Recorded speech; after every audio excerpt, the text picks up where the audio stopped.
Hello सागपानी good morning. आज गोटे नुआ सकाल को समस्त को पुणी थे वेलकम। समस्ते केमी अच्छा निश्चय जनइबे। आज मुझे बनई घर बना बड़ी सहित शाग भजा। तो चलते स्टार्ट करवा।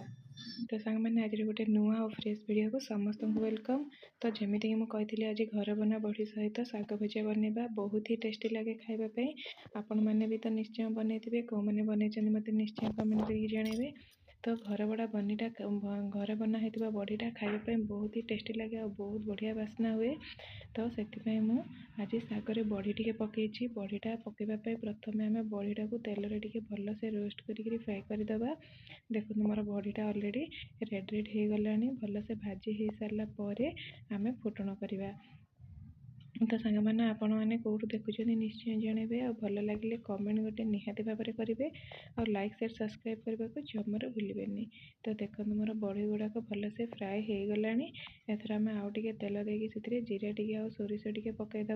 नॉर्मली सागरे आम बिरी जाई फुटाऊ किंतु आज जेहेतु मुझे बड़ी पकाऊँ से बिरी डाली पकईनी आ जीरा और सोरिष पकई फुटी सारापर से रसुण टे पकईदे। पियाज रसुण मिसेक केते जण पकाती से किंतु रसुणटा भल से फ्राए हुएनी आ भाजी नहेले रसुणर बास्नाटा बाहर से प्रथम रसुणटा पकईदेली। देखो रसुणटा भल से भाजी होगा। एथर आम आमर पियाजटा पकईदे। पियाजटा रेड हो सारापर से लंका पकई सारापर शाग लुण चीनी पकेबे। पूरा प्रोसेसिंगटा आपण मैंने पूरा वीडियोटा देखो निश्चय जानीपारे। भल लगे कमेंट गोटे निहाती भाव में करेंगे और लाइक शेयर सब्सक्राइब करने को किंतु जमार भूलें।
आशा करने पूरा वीडियो तो निश्चय देखिए। भल लगे कमेंट करेंगे लाइक शेयर सब्सक्राइब करने को जमार भूलें।